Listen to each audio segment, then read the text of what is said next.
Hello and welcome to Retrospection, a podcast about old films and TV shows.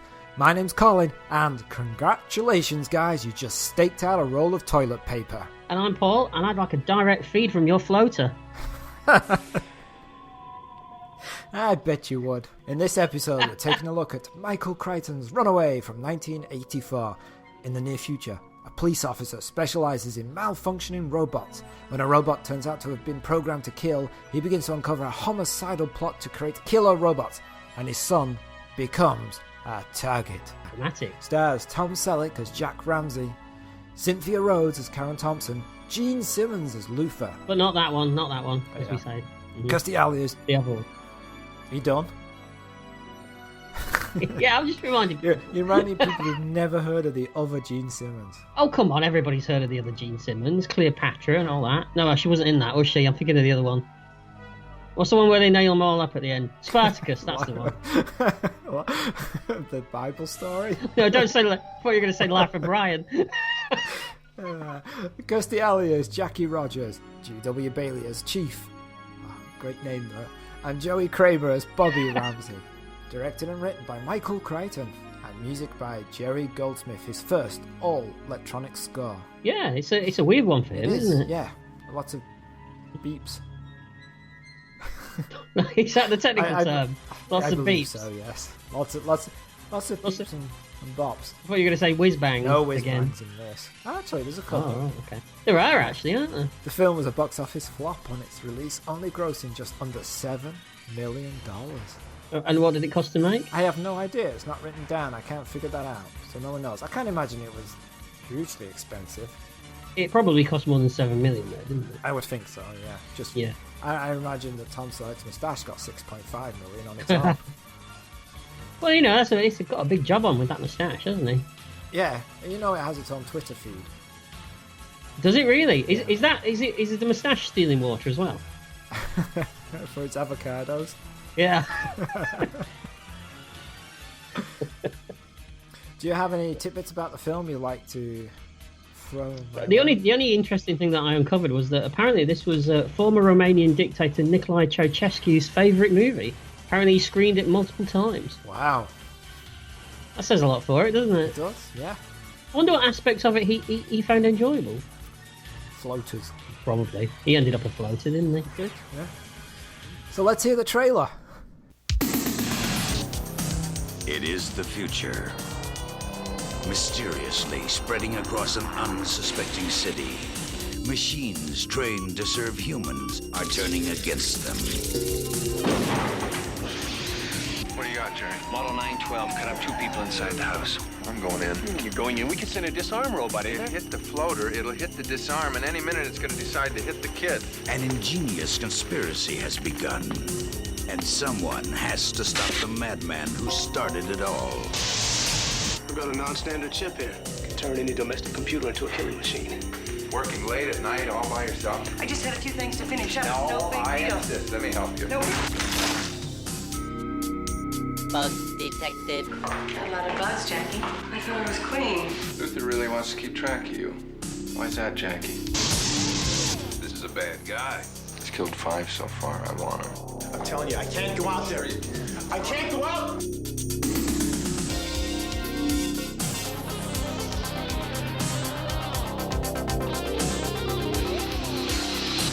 What does it take to get through to you? He sees everything. He knows everything that's going on in here. You can't run away, Ramsay. My little machines will find you wherever you go.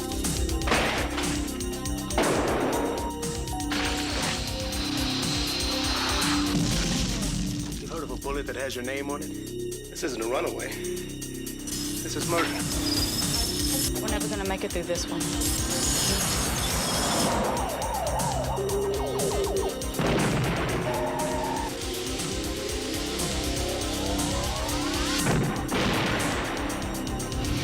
Runaway. Tom Selleck. Cynthia Rhodes. Gene Simmons. Runaway. From TriStar Pictures. Well, that tells you everything you need to know, doesn't it? It did indeed. On with the film. Did you watch it this week? No, I never do. I always forget. Did you? Yeah. I have to watch it. Who's the person that keeps uploading them onto Facebook? That's true. Not you. No, it's now. The film opens with the TriStar production logo. Yeah, you don't see that very much anymore, do you? No, missed that logo. It says 80s to me. It does, yeah. You mean like the horse says it in your mind? 80s as it comes on the screen. Hold on, are you coming up with characters now? Yeah, right. That's it's in a monologue. It's coming to something when we're giving the opening credit to Horse an inner monologue now. Is that what we're doing? Yeah, that's what we're doing. Oh. It looks sad. I thought it looked sad. You think it looks sad? What, unhappy that its wings are growing as it's walking? Yeah, but then again, it's thinking about how many flops have I opened this year so far? I don't know. You know? Yeah, it's still just banging on the floor of its hoof counting. But it's all right because it's got Blind Date coming up soon, hasn't it? Oh, that's good. Yeah. I don't mean the Silver Black Blind Date. I mean, no, you mean the Bruce Willis and Bruce Willis. Kim Basinger. Thank you. I can always bring Kim Basinger up. I don't know where to go with that, so I'm just going to move on. I did wonder. It's a very electronic opening because it's no real tune to the music, or at least it doesn't sound like it. Feels very Tron-like to me, actually. Ah, okay. Yeah. This whole soundtrack sounds like Tron. It's like saying, we are electronic, this film is about electronics. Just in case you forget, there's lots of electronics. It's like what futuristic felt like in the 80s, isn't it? Yeah, it is. You know, lots of plinkety-plonks. Yeah, right. All those plinkety-plonks. Oh, they're everywhere. Yeah. Close-up of a man's glasses. Title appears over circuitry. Shots of a police badge, and we see it's Ramsay. He's checking electronics and watching the screen, and a robot arm adjusts a table lamp for another officer in the unit called Marvin. That's how lazy people have got now. They don't even adjust their own lamps. Oh, that must be bliss. You want that, do you? A lamp-adjusting robot? Well, any of the robots in this film. I mean, they're so real. I mean, we'll talk about it later, but I mean, they're so real. I'd love any of these. I mean, just the other day, I bought a new bin for the kitchen. Okay. Yeah. And it's amazing. You just touch the top of it, and it opens on its own. Oh yeah, we used to have one of those, and then the spring bit kind of got manky from all the garbage and rusty, and it kind of just falls apart. Don't ruin it for me, Colin. Don't ruin the dream. Your lovely, clean, futuristic Star Trek style bin will eventually turn into Mad Max. I just thought I'd point that out. That'd be quite cool, though, wouldn't it? That would be, yeah. No, I see it. Yeah. Will it have a mohawk? It will, and it will have a fiery guitar on it. Oh wow! I can't wait. Yeah. I can't wait. But these robots would be great. I mean, I want a bin that's going to go and get the rubbish for me and put it in itself. You do? I do. That'd be amazing, wouldn't it? Can you imagine? You just put a can down, because obviously for you it'd be a can or a bottle. What are you trying to say? I've got class. I'm drinking over a bottle right now.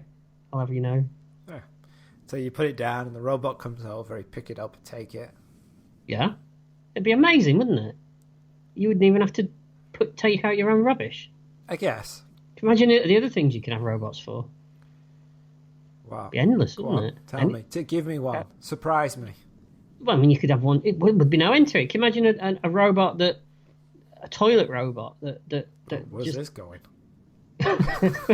Sucks the poop out of your bum. What's this well, no, I wouldn't go that far. I mean, that's invasive, isn't it? I mean, I would, just maybe handed you the toilet paper nicely. Oh, wait, hands it to you nicely? Yeah. What's the nicely bit? You know, it'll say, "Oh, there you go, master." So first they designed one that didn't hand it to you nicely, just like shoved it up your ass, waved it aggressively in your face. It's just got one metal arm and it rams it straight up your ass. Yeah, and you're like, "Oh, Mr. Robot, could I have some toilet paper?" And it just ripped off a tiny, tiny little piece, handed it to you. Just looked at you. Waste not, want not. No, I want one that, that hands it, or maybe even wipes it for me. That would be amazing, wouldn't it? I want a robot that wipes you. Trust me, pal, 20 years from now, there's going to be someone wiping it for you. Won't be a robot. It might be. The future's, we don't know, but there'll be somebody. Yeah. I'll take it either way. I mean, we're getting driverless cars now, aren't we? We're not a million miles away from it. Okay. You think that's Short step from a driverless car to an ass-wiping robot. So it's only a short distance. You think we'd have gone the other way with that and started with the ass-wiping robot and moved up to driverless cars? What's more dangerous, though? I mean, one slip, straight off. And it's excitement. Well, you don't know, do you? Bit too forceful. Well, I guess. Anyway, back into a film that we were watching. Oh, yeah, sorry. Carry on. Yeah. A voice calls for Ramsay to pick up the phone. Mm-hmm. The person on the other end seems to be relaying the location of a crime. Ramsay's chief comes in, and of course it's played by G.W. Bailey, who appears to be playing the same character he does in the Police Academy films. And Mannequin as well. He's exactly the same in that as well, isn't he? Oh, that's true, yes.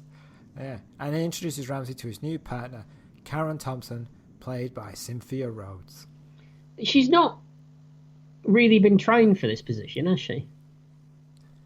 Actress? Or actor, I should say. Sorry, apologies.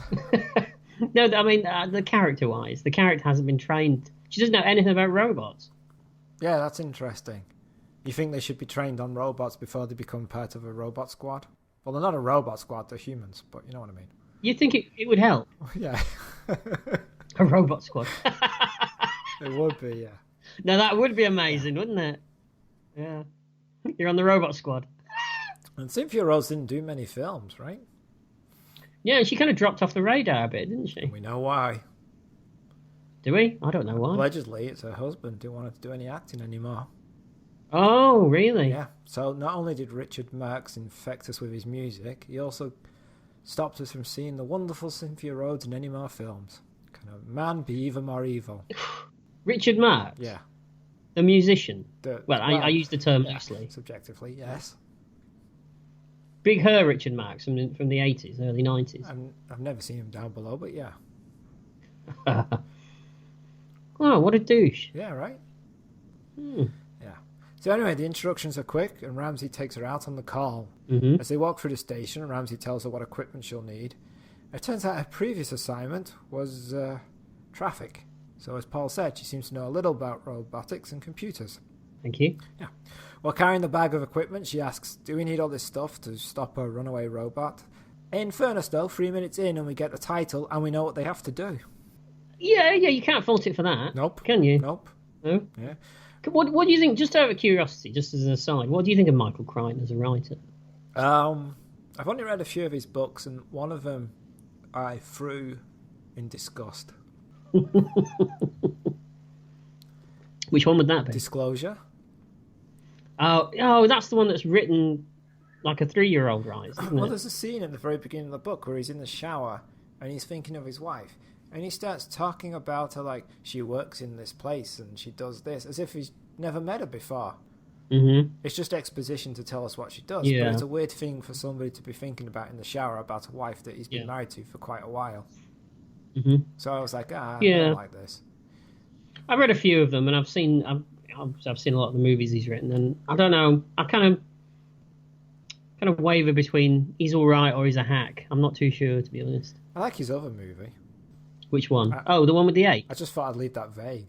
I know which one you mean. You're on about the one with the ape, aren't you? Did he direct Westworld? Did he? Oh, do we have to IMDb this in case I've just made a huge mistake? I mean, I know he wrote it. Didn't know he directed it. Yeah, he directed Westworld. Yeah, so I don't know. I like Westworld, but that's all I like, really. So. Yeah, as I say, could be good, could be a hack. I'm not sure. Yeah. All right. Well, let's find out by the end of this. Yeah, we will. Okay. Ramsay moves through the station at a brisk pace, forcing Thompson to keep up. And then we cut to a cornfield. A robot picks up a caterpillar off a leaf and crushes it. Another robot is running through the cornfield, destroying vines. Apparently it's a standard pest controller. Yeah, he's got a shitty job, hasn't it? And for a start, it's just got one arm. What's he going to do with one arm? All it has to do is crush caterpillars. So that's all he does, is just find caterpillars and crush them? Or any kind of insectoid pest, yes. I suppose in that respect, it only does need one arm, doesn't it? Yeah. Oh, this robot would be perfect for my arse wiping then, wouldn't it? Yes, it would. Yes. Well, maybe not this one. Gets a little crazy. Oh, it does. It explodes, doesn't it? Yeah, that would be bad. There's only one explosion that needs to happen in your bathroom. Yeah, I need it to go the other way. Yeah. I don't want it inwards. No. I want it outwards. Yeah. So in the helicopter on the way to the scene, Ramsay explains to Thompson about the robot. It has no armament, just a claw, and is only designed to destroy things smaller than an inch. All right, don't put your penis near it, pal. Thompson comments that it could be a problem. Do you know what? I made a note to say to you. So I suppose you're just about off the hook, aren't you? Too fast. I didn't even stop for a breath. Just ran that's through why it. you didn't stop. That's why you didn't stop, because you knew I had something as well. Absolutely. Yeah. Ramsay reassures her by saying that it could just be a case of, throwing a switch. You never know until you get there. True. Yeah. I think you can say that about a lot of things, really. Go on. Nope, got nothing. As if... we really should discuss these things before we go down little rabbit holes, that wasn't a rabbit hole. It wasn't even a little rabbit dimple. All right. As they fly over the field, they can see the path that the robot is taking through the field. Mm-hmm. And we learn that Ramsay's scared of heights and isn't keen on even looking out the helicopter's window. Could be important later. Yeah, could be. Mm-hmm. And they land and meet the banjo players. Oh, yeah, these guys look like thinkers, don't they? Yeah, they do. Very stereotypical southern farmers. Be careful. Be careful. Be very careful. Last week you annoyed all the New York policemen, so let's not do the farmers as well this week. It's stereotypical to point out that it's not always true. Yeah, because we don't deal in stereotypes on this podcast, do we? No. No. While Ramsay's talking to them, Thompson heads into the field and grabs the robot as she holds it up. Why? Why does she do that? Yeah, she holds it above her head. Yeah, she's in triumph. She's so excited. I got one. Wouldn't you be though? If I'd managed to track down a caterpillar-crushing robot. Yeah. First day on the job and you managed to get one. You know what? I would. You're right. Yeah. See? But it sparks, explodes, she drops it. The machine speeds off through the field. Ramsay and Thompson chase it. Mm-hmm. There's an explosion. There is. Why? I'm not sure. Okay. They don't blow it up. At first, I wondered at first whether they shot it or something, but they haven't, have they? It just blows up. It just blows up, right? Maybe it's like, you'll never take me alive, coppers. They committed suicide, took itself out. I'm going to take Top you of all the world, with me. man. Take you all with me. Yeah. Oh, that'd be great if that's what it is. I mean, that's kind of a dangerous thing to have on your farm, right? Yeah, why would you have self-destructing robots? I don't know. Like one robot just gets up one morning and goes, why am I doing this? You just sat there I'll tell you now. There's another one gone. My ass wiping robot would never feel like that. It'd feel loved. It would.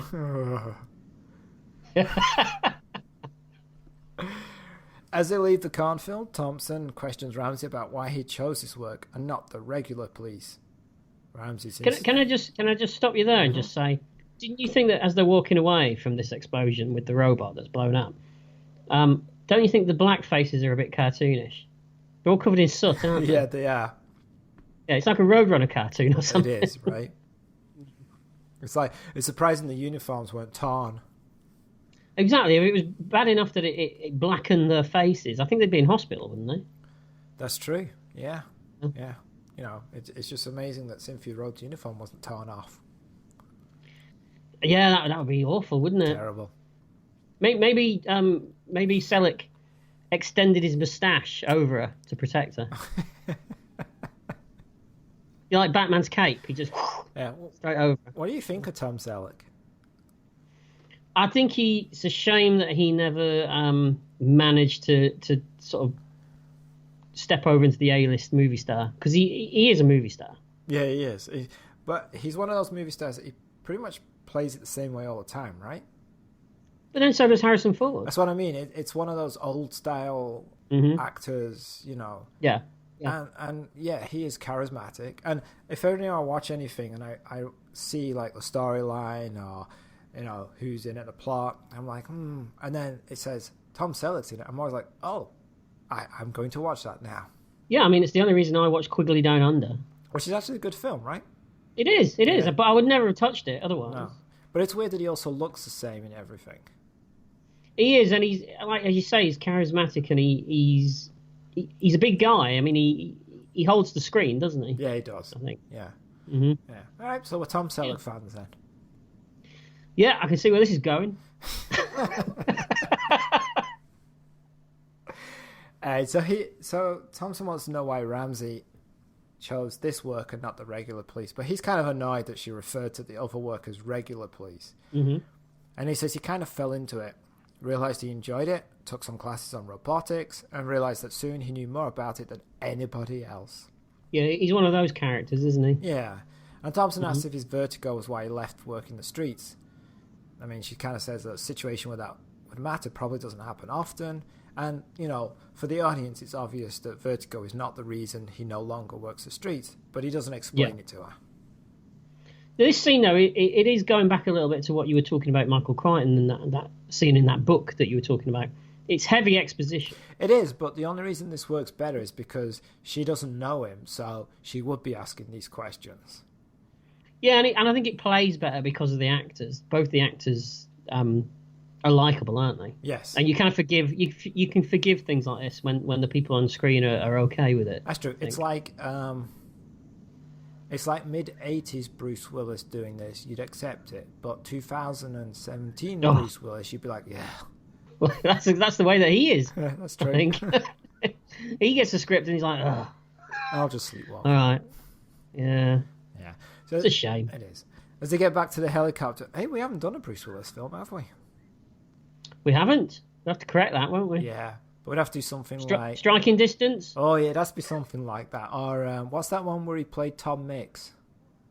The cowboy. The actor cowboy. Oh, yes. Not a lot laughs in that, though, I don't think, are there? I mean, for us. No. It's quite a depressing movie, isn't it? Oh, I thought it was a comedy. Oh, maybe I'm thinking of the other one then. What's the one where... Oh, I'm thinking of the one where he's the Vietnam vet with the moustache. In Country or something. Oh, yeah. We don't want to do that one. No, there's the one they did before Blind Date where he was the cowboy. There's that. Oh, we could do Blind Date. We could do Blind Date. But that's a good film. Or at least I enjoy it. So, which one you want us to do, listeners, answers on a postcard to Retrospection. What's with the postcards? Who gets postcards? It's Retrospection. Oh, so people have to contact us through mail? As they get back to the helicopter, the pilot tells him that Lois called. Ramsay speaks to her, and from Ramsay's responses, it sounds like it's his wife or girlfriend asking him when he'll be home and what he wants for dinner. Well, later he does kind of treat Lois. Yeah, well, we'll talk about that. Yeah, all right. Back at HQ, Thompson questions Marvin about Ramsay and whether Vertigo really did take him from the streets. Mm-hmm. Marvin explains that Jack was chasing a guy who went into a construction site. Jack couldn't follow him because it was too high. It's understandable. Yep. Later, that guy killed 6 people. Jack blames himself and will never let anybody get away from him again. Now, just to clarify, the construction site was too high. He wasn't too high, was he? Yeah, it was full of drugs. He's like, waving his gun around going, woohoo! Kill everybody! I don't care! Let's party! No. You know, on the come down, he had to write it up slightly differently. Yeah, he's like... the construction site was too high. I couldn't go up there. So, I've got... flipping through dictionary. Vertigo. Yeah. Yeah. Whew. Good job the other Hitchcock film wasn't on. He's like, oh, I've got Psycho. Marvin asks why Thompson is doing this. As she's running through her CV, it's funny this bit, an alert goes out and it's clearly obvious Marvin isn't listening to her. Mm-hmm. Yeah. Runaway 709, which means people have died. Oh no. It's night. Sorry. I'll do that again. Oh no! That was much more convincing. Yeah, good. It's night and the crime scene is filled with cops outside a suburban house. Ramsay turns up and asks the detective what's going on. A house model robot 912 has gone crazy and 2 people with a kitchen knife have been killed and there's still a baby in the house in a crib. It's very the directorial style here is very documentary-like, isn't it? Yeah, it is. Yeah. Lots of handheld cameras, shaky cam, and it does that a lot. It does that a lot in this film.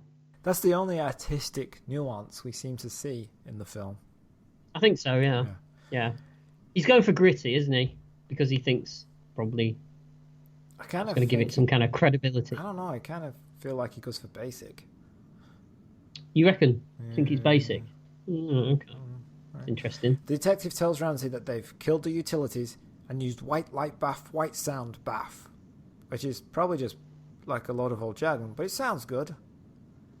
Yeah, I'll buy it. White light bath and a white sound bath sounds good to me.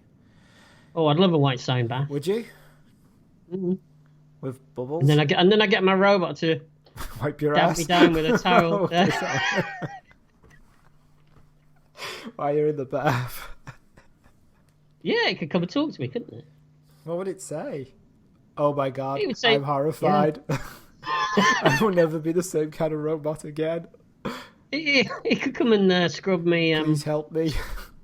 Just scrub banging my, on the window. Help me. Please. Just scrub my back for me.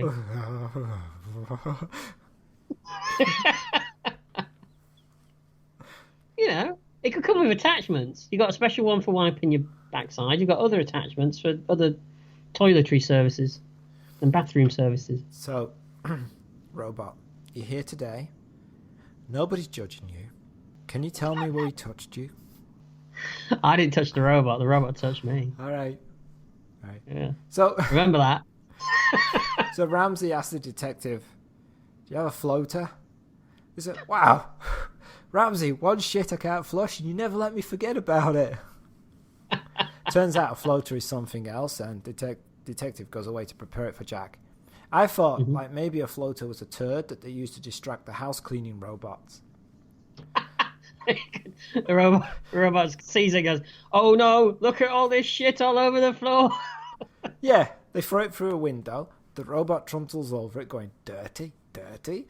And as he's trying to clean the turd away, you give the robot a right kicking. You know what? I'd like when I'm in that bath, I'd like my robot to say "dirty, dirty" as well. Oh, don't worry, it will. I'm sure it will. It will if it's mine. It would, yeah. So these house robots are apparently designed to cook and clean, and apparently not to be a bit stabby. However, when we see this robot, again, it's just a box with one arm. Yeah. How's it doing all these things? How's it doing what? Cleaning? Cooking, cleaning? Okay, I know you're not, used to the idea or the concept of cleaning or cooking, but you don't actually need two hands. One hand holds a cloth, one hand holds a pan. Yeah, but come on. It's got an arm that goes up and down. How's it going to prepare food? I mean, it's all right if it just needs chopping, but anything else? How's it going to whisk something? It can't go left and right. Maybe you only need to just whisk go up things and up down. and down in this modern world. You can't whisk up and down. It's an impossibility. I've tried. You've experimented with one hand behind your back. I'm experimented with whisks. Let's just leave it there. All right. But they point out that when people upgrade these things, who knows what can happen. Yeah, like software's... It's like your iPhone, isn't it? Yeah, if your iPhone suddenly developed a personality and a desire to kill you. It's going to happen. Maybe. So a news crew harasses Jack about being allowed to link into the video feed of the floater because the floater turns out to be a drone with a camera. Now, the first time I... Stop calling it a floater. It's what they call it in the film. So, when I first saw this, drones were obviously not a thing. Yeah. When I last saw this, before the time for this podcast, drones were still not a thing. But when I watched it for this podcast, drones are now everywhere. So it's kind of weird, like, I've gone from this film, like, doing this thing that doesn't exist, to now doing something that exists everywhere. Well, I think that, all joking aside, I think a lot of the technology, I think that the one good thing about this film is that the technology doesn't feel, apart from one thing later, which we'll talk about, doesn't feel far-fetched or like something that couldn't happen. Or that far away from where we are now. Right. Really. It doesn't. It's just the way they kind of designed it is a little weird. It's exactly the same, isn't it? The floater is a drone. Yeah, it is, but it looks like a box that could never fly. True. It's got an eye on as well, hasn't it? It's got an eye on? Yeah, that came out wrong. I mean, it's got an eye on the front of it. Oh, okay. I didn't conjugate the rest of the sentence in my mind. All right. The drone flies into the house to locate the robot, and they're watching through a video feed, and they see a knife on the kitchen floor and wonder if the batteries have died on the robot. It's dropped the knife and it's finished. But suddenly, there's gunshots, and the drone is destroyed and windows smashed. The sounds are a 357 Magnum. The robot has a gun. It seems to be able to fire it as well, and I'll say it again, doesn't seem to have a trigger finger. Okay. Yeah, how does it even pick the gun up? Mm-hmm. How did it open the drawer? Yeah, all right. Ramsay asks the husband what modifications were made on the robot, and the husband suddenly gets angry, saying he didn't make any, that he didn't add the vibrator, all that stuff. He doesn't know why the machine has gone nuts. Just let the vibrator thing go. It just seemed beneath me. Okay. Well, they usually are, right? Beneath me? Yeah. Beneath me, inside me, it's all the same, isn't it? Oof. No, the robot, my toilet robot. There you go. Attachment. Oh, now it's a multifunctioning robot. It is. Excellent. Yeah. Excellent. So this guy suddenly goes nuts, right? He's very defensive. Ramsay tells him about the robot having a gun. The guy starts yelling, "He's crazy! He's crazy!"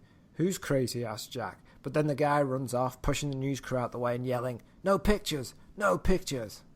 Right. And someone says, "What was his problem?" Yeah, that's exactly what I was thinking. Yeah. You mean what with all the screaming and no pictures stuff? Yeah. Jack puts on an electric scatter suit. What? An electric scatter suit. What does it do? And don't say it scatters electric. Oh, that's all I've got. It disperses electric away from his body. Yeah, so what it does is what you're telling me is it takes electric and it disperses it away from his body. Or it could stop the robot from seeing the electrochemical energy of the human body. That too could be, yes. All right. So our news crew hassle him about it, but he points out that they're broadcasting on an electronic feed that the robot reads. Finally, the news crew get the message and they bugger off. Now, this is a trope, isn't it? The dumb newspaper crew. I don't understand how they always get into the crime scene in this film. They're always there, aren't they? Yeah, there's only Ramsay going, "Get out." All the other cops are going, "Yeah, just let him in." You do see that in a lot of cop movies, don't you? Particularly, certain kinds of ones made at certain times, I think. Yeah, I guess so. 70s, 80s cop movies. Yeah. Meanwhile, there's a man who we will later learn is the villain, Luther, wandering around the crime scene, watching, without anybody telling him to get out of the crime scene. Yes, and he's played by Gene Simmons, as we said earlier. Yeah, not that Gene Simmons. Not that one, no. No one's ever remembers. It would be better, though. Did you know if that... it was played by that Gene Simmons? It's got to be better than this, doesn't it? I mean, he's not going to light up the acting world, is he, this Gene Simmons? Let's face it. No, that's true. Did you know that apparently Michael Crichton cast him personally because he was impressed by Simmons' lack of facial expressions? Oh. He said he asked him if he could stand there and just look really blank, and he did it so well he got the job. Apparently. Wow, they could have given you the job. Oh, very animated. What are you talking about? Cartoon character. It's animated, isn't it? It is, yeah. Okay, so Jack has a laser and he enters the house. And yeah, no, I didn't like that. You didn't like that he had a laser? Yeah, that felt out of place. It felt too far. Too futuristic? Yeah. Although I like that he tries it, fires it into the ground to make sure it's working. Oh, he tests it. Yeah, he tests it. I thought that was good. Yeah. Because the ground, smokes where it hit. Yeah, it's a practical effect, isn't it? Yeah, I thought it was good. But I see your point that it is like suddenly getting a cloaking device in a James Bond film, for example. Yeah. I mean, it's not that bad. No, that's not. I mean, there's levels of terribleness, and that's way, way, way right up on the scale. It's not that bad. All right. So it's just a bit uncomfortable. Okay. I think. I totally agree. Mm-hmm. The news camera guy follows Jack in. I still don't know why they let him do that. I mean, there's cops everywhere. Why doesn't Thompson stop the guy? What's she doing? Somebody. Yeah. But he learns the error of his ways soon, so... Yeah, as they walk around the room, Jack is annoyed by the stupidly coughing camera guy. They hear a baby crying. Mm-hmm. The camera guy goes to look, even though Ramsay tries to stop him. Shots ring out. Mm-hmm. Jack hits the ground. Thankfully, the camera guy is dead. Now, if I'd been Ramsay, I would have been, when the camera guy was coming in, I'd have been like, yeah, come in and go first. Yeah, decoy. Yeah, use him as a shield. Yeah, absolutely. Totally. He wants to be there. He's happy to be there. Might as well make him useful. Yeah, he'd get some great shots. And then he would get some literally. great shots. Yeah, we hear the robot reloaded as well, don't we? Yeah, don't ask questions. Is it a revolver too? It is a revolver, wow, that's good. That's some multitasking there, isn't it? With one arm. Or you can hear as the bullets dropping, the robot going, shit, trying to pick them up and put them back in. So the baby is in the crib. The robot fires at Jack. That wasn't like a password or a secret catchphrase. The baby's in the crib. The baby but the dog is in the basket. Crib. The robot fires at Jack and the gunshots just miss him. He fires his laser, dives for cover. Mm-hmm. He enters the bedroom. A door opens from the bathroom. Apparently the robot needed to pee. It's a bathroom robot after all, Colin. Oh, your dream has come true. Well, not if it's going to shoot me. I don't really want that. My dream has come true. No. As the door opens, the robot opens fire, but Jack manages to get a shot and destroys it. He picks up the baby, brings him out of the house, and there's applause. Yeah, the baby's laughing now, little shit, as well. Yeah. Nearly got him killed a minute ago. I know, right? That's kids for you. It is. Ramsay asks where the father is, but he disappeared, even though his kid was in the house. Yeah, no one rushes in for the dead cameraman either. Did you notice that? Yeah, I did. Even the reporter that was with the cameraman doesn't bother. They're like, didn't we have a cameraman? Where is he? Yeah.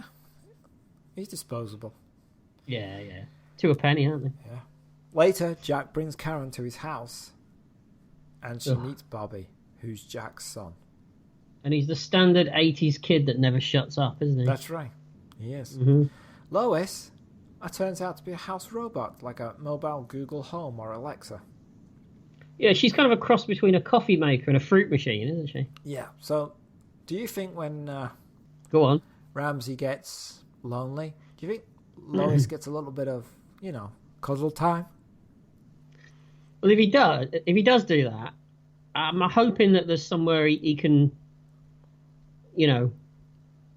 connect with her, if you know what I mean. I hope he's not just dry humping this box. Yeah. Because that's good.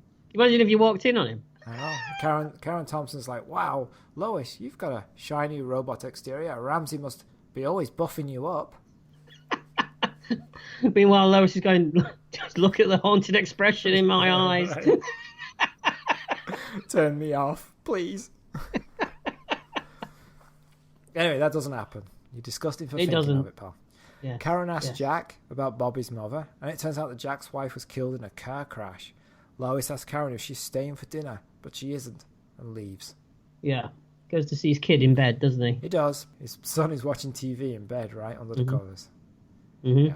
And he asks him about a million questions in about 2 minutes, doesn't he? Do you like sports? Do you like beach volleyball? Beach volleyball? Do you like mud wrestling?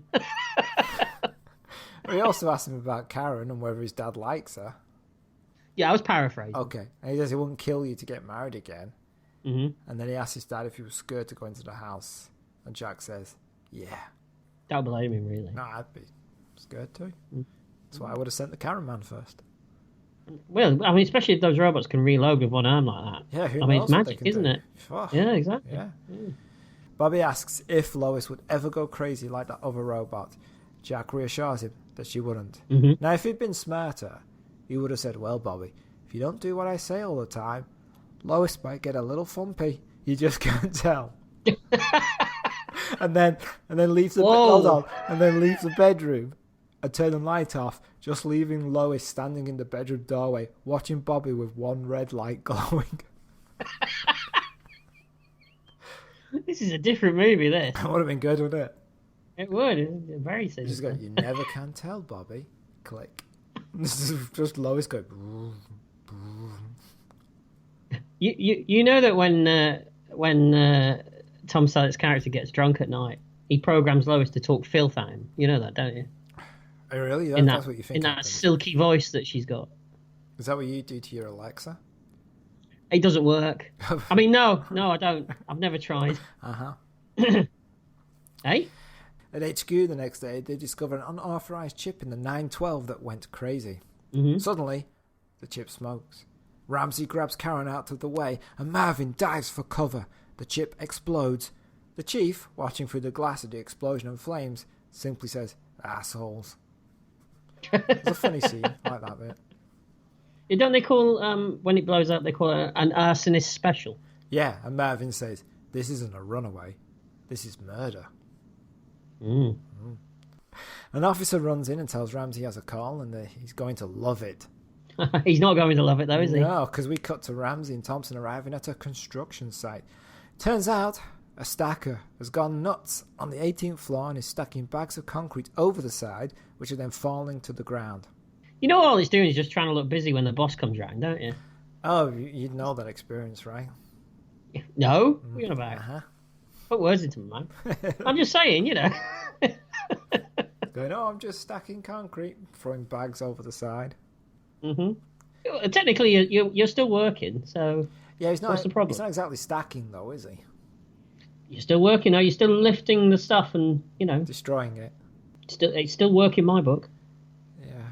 That book, was it scribbled in crayon by any chance? Have you seen it? I thought I'd lost it. Yeah. Where is it? Right. I use it as toilet paper. What would you get your robot to do? Robot uses it, yeah. As we've said, Ramsay doesn't do heights. Ramsay says, you've got a lot of robots here. The construction foreman tells Ramsay that this is nothing. Over on Maine, there's construction being done with no people, just robots. No unions, no coffee breaks. This film doesn't really explore this avenue of robots replacing people, does it? No, I think if you went down that route, it'd be a totally different film, though, wouldn't it? But it would have been nice to experience that a little bit more than just that one sentence. Well, I think at the end when they have the finale, which takes place in the construction site, you do get a glimpse of the fact that it's just robots working in there, don't you? I think that's just because they don't want to pay for extras. The budget's run out by that point. Yeah, it's like, there's no people. Yeah. We'll just make them robots. Beautiful. So they have to go to the 18th floor. Now, Ramsay is reluctant. Thompson volunteers to deal with it, and Ramsay lets her go. And Ramsay listens to everything that's happening on his earpiece as she turns off the machine. And the comm line's awful. It's almost podcast quality, isn't it? Almost some people's podcast quality. Yeah. We're all right tonight. We've had no issues, really. As they walk back to the car, they talk about whether it's better with machines. Thompson points out that machines break down, and Jack says, everything breaks down. It's a nice line. It is. We cut to Ramsay and Thompson visiting the scene of last night's crime. They play back the door monitor, and they see two interesting messages.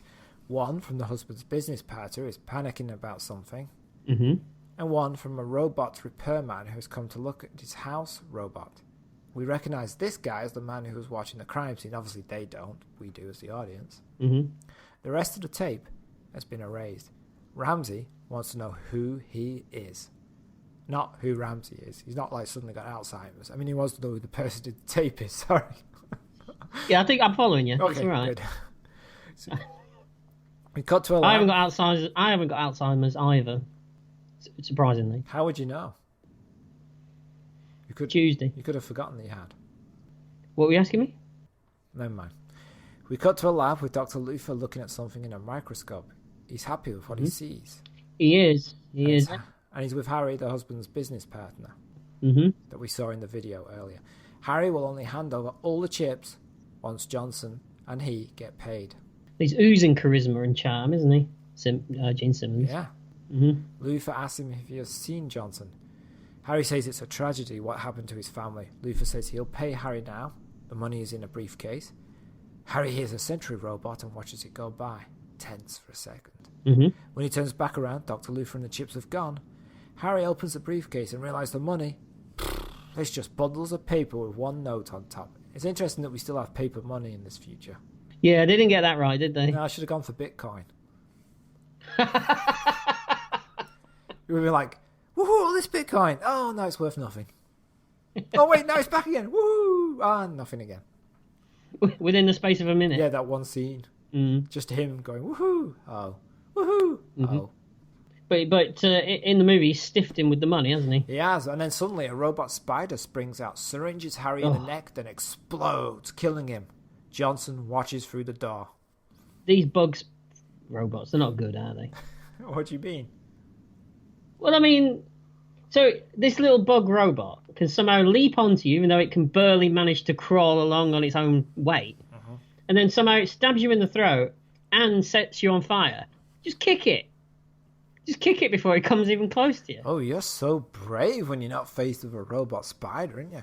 Paul, you saw a spider, what would your reaction be? Yeah, but that would be a real spider. Oh, so a real spider, what would your reaction be? I'd run away. So don't like spiders. A 1-foot robotic spider with an acid syringe. Yeah, but it can barely walk. But you'd be all right. You just manfully. No problem. Acid. I'd just kick it. You just kick it. Yeah. And then it just sting you in the foot. Not if I kicked it quick. All right. Yeah, I'll get my boots. Wait. I'll tell you to wait. Hold on a second. You're not wearing any boots, so you have to go get your boots. Come back. What's the spider doing? Twiddling its legs while it's waiting for you? Well, it can barely move anyway, so, you know. It's just come on, I'm going to kill you. I'm just getting my boots. Okay, I'll wait. It's just sat there waiting for you to get your boots. Did you get your boots yet? No, can't find them. Okay. It'd be fine. All right, you're very brave when you're not faced with such things, but okay. So you think that these bugs things look okay, do they? No, they're crap. Later on the street corner, Ramsay and Thompson have tracked Johnson down to a low-rent hotel room. But we see Dr. Luther watching the mentor. Yeah.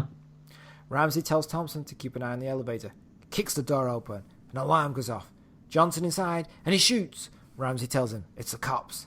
Johnson is scared of somebody. Ramsay's going to take him downtown for questioning. I like the way you said that. It was very manly. Thank you. I've never been accused of that before. I know, and I'm not used to it, to be honest with you. Ramsay panics, says, he can't go outside. Ramsay just thinks he's stalling and drags him out to the car. Johnson looks across and sees Luther. No, he yells and doesn't run her. Ramsay gives chase. Thompson calls in for help. Johnson runs down various alleyways with Ramsay in pursuit.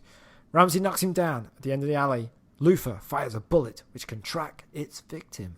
The bullet chases Ramsay and turns around, flying past Thompson until it eventually hits Johnson in the back. I thought it was a nice effect of the bullet. Yeah, I like the whole idea of it. I mean, it doesn't make any sense. No, it doesn't. Like how? Because you'd have to... they home in on a person's heat signature, so you'd have to program each bullet to every person's heat signature, wouldn't you? Yeah, how would you get that heat signature? Exactly. So it doesn't make any sense, but it looks good and it's a nice idea. Yeah. Later, Thompson does a photo fit of Luther, and she's like, that's a lot like him. Yeah, you know why? Because it's an actual picture of him. That's an amazing photo fit. It is. But again, going back to you talking about drones, she's using a tablet.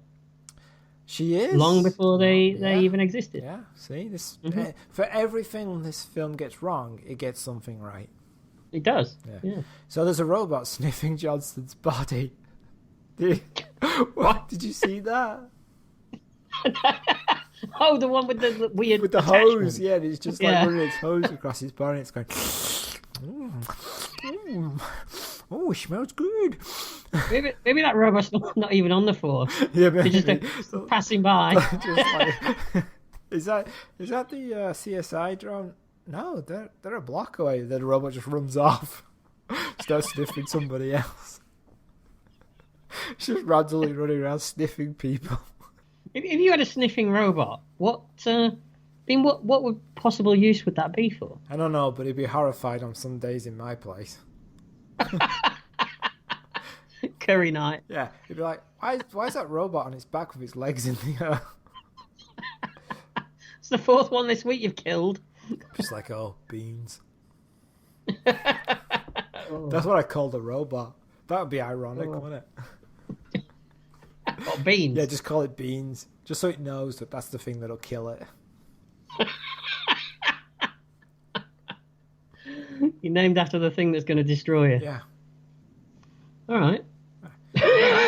So, but this robot really does work for the equivalent of CSI, and Mervyn talks about the odd chemicals it's finding and is amazed that the bullet could turn corners. He asks Ramsay, who is this guy and where does he work?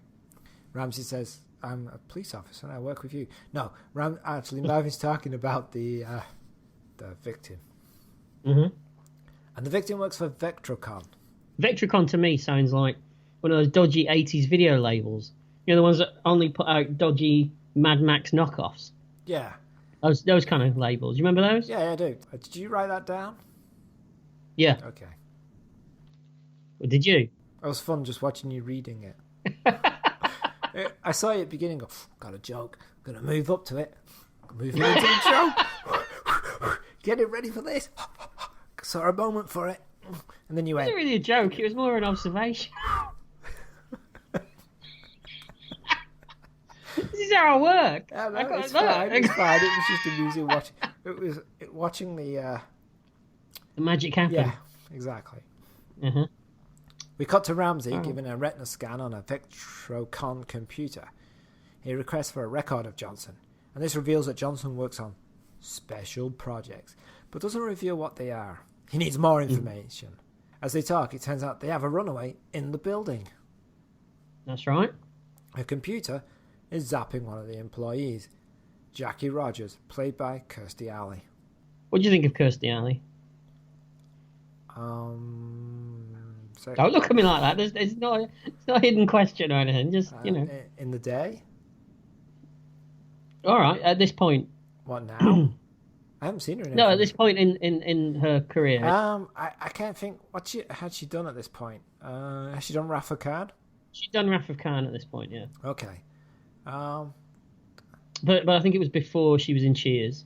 Okay, then I probably wasn't too interested, I guess. I don't know. Was it Cheers that turned you on to her, was it? I think so, yeah.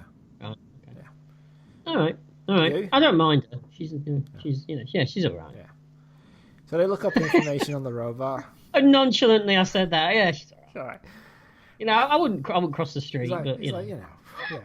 She asked me out. I'd think about it first. A few minutes, play up the pros and cons of it all. Before I maybe reluctantly go, yeah, okay, Kirstie, it's a date. You've got to play it hard to get, haven't you? No, because that can get you arrested. Well, you don't want to come across too easy, do you? I guess not. Don't look at me like that. They look up information on the robot. It's supposed to deactivate when a voice code is given, but this doesn't work. And it can deliver shocks, but they're not too painful.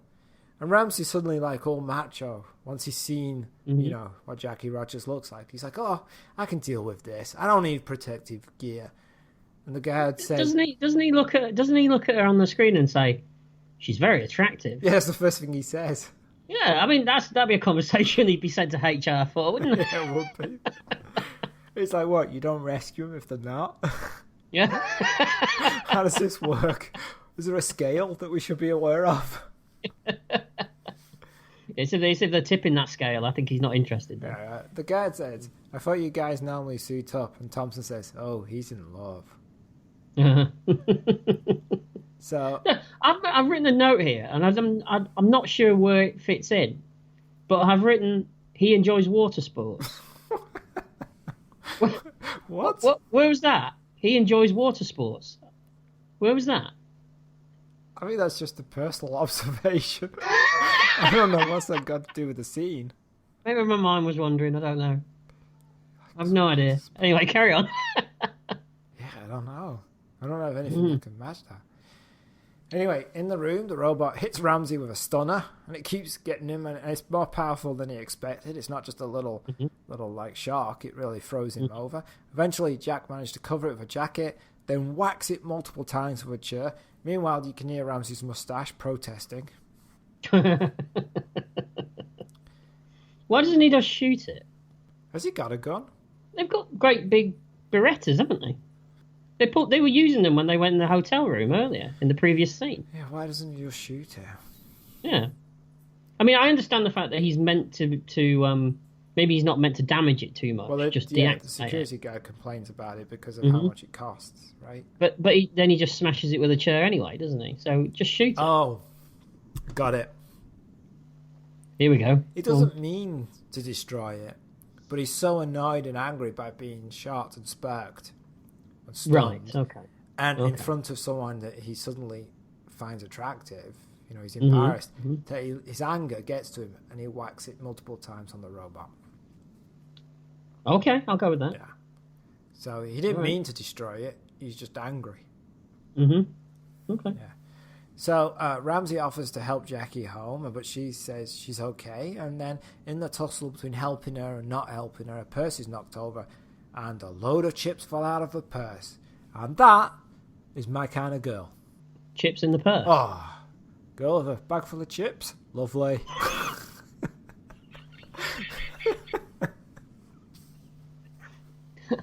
You like a girl that likes a bag of chips? No, I like a girl who keeps a bag of chips in the bag for whenever they're necessary. Yeah, but there's no saying that she'd share them with you, is it? Oh, now I've gone off her. Exactly. Yeah, you're right. I mean, they're in her. She's carrying them around whether she meets you or not. They're her chips. Oh, that's true. I mean, would you share your chips?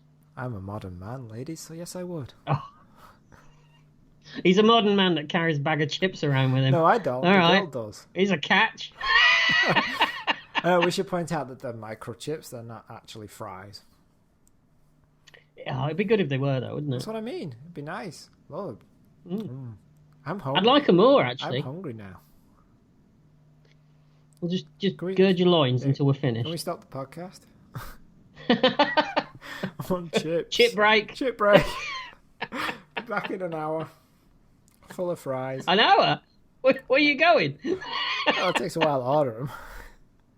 Oh, order them. All right. You're not going to cook them, are you? The hell? I don't eat. No. Don't possess frozen fries. What do you think I am, a barbarian? No, you can make your own. Out of what? You buy a deep fat fryer and you make your own. You don't possess a deep fat fryer in New York City. You don't? Deep fat? No.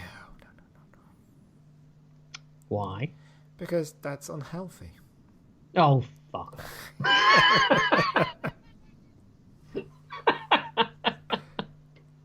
Right, where are we up to?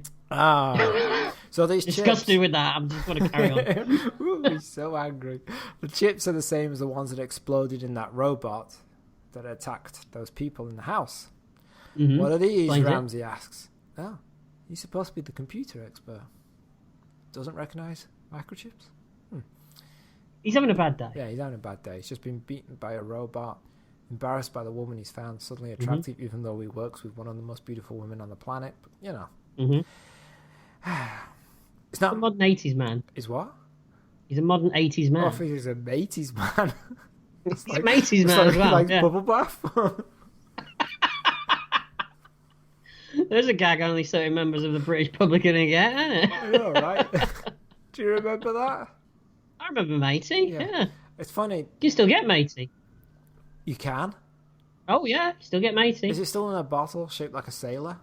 Shaped like a sailor, yeah. Do you know, when you think life's gone to crap and there's all this Instagram nonsense and facial book and all this... Facial book? all this Twitter. What website is that, Colin? Facial book. And all this Twitter. It's nice to know that there are some things that are still around that you remember, like Matey. I'll tell you what, I'll get some and I'll send it to you. Oh, that's the cheapest present you could find. Yeah, I didn't mean that. I mean, I'll send it to you at Christmas. Actually, in fairness, shipping it probably costs 3 times the amount. Probably. I think it's only £1. Yeah. All right. Yeah. It's not my fault, Jackie says. Sorry. Back at the film. It's not my fault, Jackie says. You made me get them from the vault. Luther made me do it. He said he'd kill me like he did Johnson and all the others. Where's Luther now? Ramsay asks. She reveals that Luther is at the Ritz Hotel. Because he's classy. Yep. So we cut to the hotel. The power of Christ compels you. We cut to the hotel. The cops have Luther's room surrounded. Ramsay takes charge. Not as much charge as he got from that robot. Did that just come to you? Yeah, it did. Well done. Thanks. Well done. Not only He's on fire. He's on fire. if the specs had been higher, he would have been. Not all the exits are covered because they don't have enough people. Ramsay and Thompson are going in. Ramsay first, followed by Thompson. He unlocks the door and opens it. He steps in. You can hear talking in one of the rooms. But in the bathroom, a woman steps out looking for a purse. She sees Jack, which sounds like she sees nothing, but I meant she sees Ramsay. That's true. I mean, I saw something when she stepped out. What did you see, Paul? I saw, I think the word is boobies. Why does that sound so quaint when you said it? That's why I said it like that. So rustic. What, rustic boobies? Yeah, it's my favourite kind. They've still got the skin on. Hang on. So she sees Ramsay and starts to say, "Don't shoot," as she backs out the room into the corridor, and another cop grabs her. Thompson enters through another door, and inside are Luther, 2 men and 1 woman. But Thompson has them covered. Jack enters through the other door. They tell Luther not to move. He looks up, and a floater flies down dispensing gas. Yeah, he's shooting gas everywhere. He's a Batman villain, isn't he? Yeah, but I've had a few floaters to dispense gas. Yeah, I'm with you there. Well, I'm not with you. I'm not with you. No, at the same time. That'd be weird, right? I don't think the world could take it, could it? That's a comedy series no one needs to see. And you could call it dispensing gas. Dispensing gas. Get on it. Write it. Yeah. Add it to all the others that we're doing. Well, we're not doing. Oh, not doing, as the case may be, right? Yeah. So, did you notice who one of the ladies of the night in the room are? No, I actually didn't. Who is she? Anne-Marie Martin. You know who that is? No. You don't remember her? I'm shocked. I'm very shocked. Oh no, who is she? She played Sledgehammer's partner. Oh, okay. I don't think I ever remembered her name, but yeah, okay, cool. Sledgehammer. That's a series we have to do. We do. Yeah. With the great catchphrase. Make it heavy. I love it when a plan comes together. Works for me. Hold on. I'll get it in a minute. I love it when... No. What is it? I can't remember. I was hoping you would know. I just remember he had one, but I can't remember what it was. It must have been a parody, though, of all the other ones. It was. Oh, God. I have to type in Sledgehammer's catchphrase so we can get this right. No. I've got a way we can find out. What? Answers on a postcard to... No. I'm going to do something called Googling. All the kids are doing All right. it. Trust me. Not much for a catchphrase, isn't it? His catchphrase was, "Trust me, I know what I'm doing." That's the one, yeah. Wasn't really worth the wait, was it? It wasn't really, was it? It's not that good, is it? Well, I recognised her anyway. Okay. Well, you're pleased, she's pleased, I'm ambivalent. Fair enough. Luther reaches for a gun and grabs a woman as a shield. He shoots Thompson. Oh no. Then the 2 other guys and tells Ramsay to drop his gun. That was the most feeble "oh no" I've ever heard. Well, you weren't giving me anything. I can only work with, what I got. Yeah, it works for both ways, you know. The female hostage pleads with Ramsay to put his gun down. He does. Luther fires at him, but misses, and then leaves the room. He shoots the cops in the corridor, still using the woman as a shield. Thompson, well, she's injured, but she's not dead. Ramsay gives chase. Luther makes his way to the roof. As Ramsay gets there, a helicopter is flying away. Luther is gone, and the woman is sitting crying. So this helicopter was waiting for him on the roof? Well, I was waiting because he was going to finish the deal, go up to the roof and take the helicopter away. Yeah. Okay, I just wanted to clarify. Yeah. Because the thing that popped into my head was helicopters appearing from nowhere. No. You'd have to have a getaway because he was going to stiff him on the deal anyway. That's why the drone was there. Okay. You know, the helicopter's I'll buy it. not always on the roof waiting for somebody to use it. Just in case. Just in case there's a guy about to do a dodgy deal and needs a quick escape. I did think it was interesting that he managed to shoot every other policeman in that room apart from Jack. Jack's faster. Is that what it is? Jack's got skills. Maybe it's that moustache again. Yeah, actually, that's what it is. His moustache is a shield of steel. No. His moustache dived first and pulled Ramsay behind him. In all fairness, it is a thick moustache. It's a beautiful moustache. I dream of growing a moustache like that. Never going to happen, Colin. Oh, no. Tell me about it. I don't think you've got the testosterone, have you? I think that's a bit personal. You've crossed the Rubicon there. All right, so so where are we? So Ramsay gets back to the room and finds Thompson hooked up to medical machines. They're going to fly into a hospital to remove the bullet. Ramsay pulls the medic aside and tells him it's not a bullet, it's an unexploded shell. If you move her, it'll just blow her arm clean off. Meanwhile, the chief, who just keeps yelling for Ramsay from the other room. Why doesn't he just walk in instead of just yelling at him? Yeah. It doesn't help that he's played by that guy from Mannequin and Police Academy, either, does it? Ramsay sees a bullet-shaped object on the table and takes a look at it. As he does, an officer comes in with some news. She tells Ramsay that the two other guys in the room were two people with degrees in electrical engineering, heavy shoppers.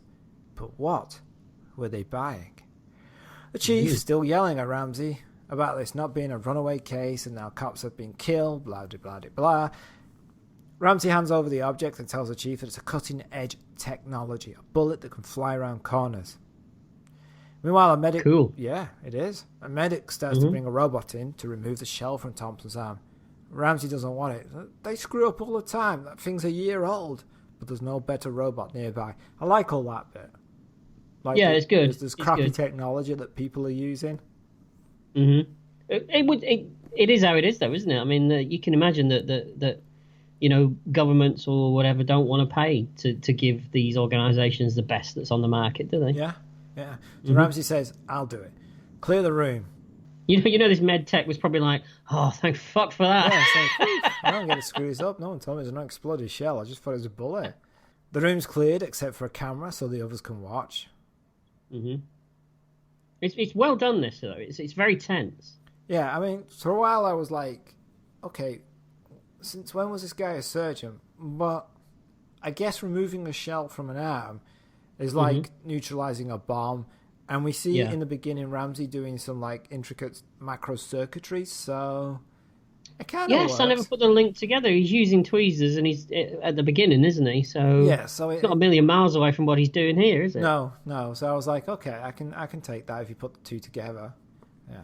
And I think the bit that I particularly liked in this scene is as he's trying to remove the bullet, his first attempt, it kind of slips out of his grasp, and you see it spring back into her arm in the X-ray. Yeah, and I also think that Rose is really good in this scene, like crying and screaming about how much it hurts and stuff. It makes you go, ooh, that does hurt. It's very believable. Yeah, she's good in this.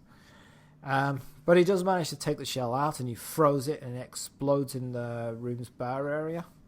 And Paul cried at all those exploded beer bottles and alcoholic drinks. He's like, no, kill the woman, save the beer. Yeah, I'm over it now. It's fine. Okay. Later at the hospital, they quickly release Thompson. I'd want like longer. Yeah, it's like a couple of months off work, I think. Well, a couple. You more? I want at least half a year, 6 months at the very least. Yeah. Full paid. Yeah, of course. Yeah, I mean, I didn't know that I was going in a room with a guy that could shoot exploding bullets that went around corners. Nobody told me that when I got the job. Right. I'm getting quite angry now, aren't I? Yeah, you sound like you're actually there. Like, has this happened to you today? I want something done about it. Yeah. Go to your union. Oh. Jack is waiting for her, and he offers to get her dinner. She says she'll have to change. She can't go to a restaurant in uniform. But Jack says, oh, it's a my place. Is that how he says it? Yeah. I didn't catch that. Is that how he says No, it? Oh, but Jack says it is his place. She agrees. I thought it was an odd choice, odd acting choice. Yeah, But, thanks. But then Jack says we can talk about work. I mean, I always take a new partner home for dinner, and she's now clearly annoyed because she thought it was something romantic. Now, I'm dense when it comes to this kind of thing in real life, but all right. boy is he dense. But in his defence, I mean, she's known him for a day, and I mean, how unprofessional can you get? Yeah, that's true. Really? And it's really a bad idea about, dating someone you work with. And like you said, it's pretty fast. Yeah, very unprofessional. In fact, I'd be affronted. Oh, would you? You'd go to HR, you'd be like, I'd like to make a complaint. This beautiful woman has asked me out for dinner. I'd like to make a complaint, sir. Is that what you do? Damn right. Yeah. Unless she was buying chips. I mean, she was getting chips. And If she had a bag full of chips. if she had a bag Just full right of there. chips. She's like, oh, Yeah. so we don't need to go home for dinner. Just open the bag. You'd be like, oh my God, will you marry me? I wouldn't go that far. I want at least a sausage in there as well. That. Well, you're supposed to provide that. Oh, a battered sausage. Oh, hang on. Wait, no, that's abuse.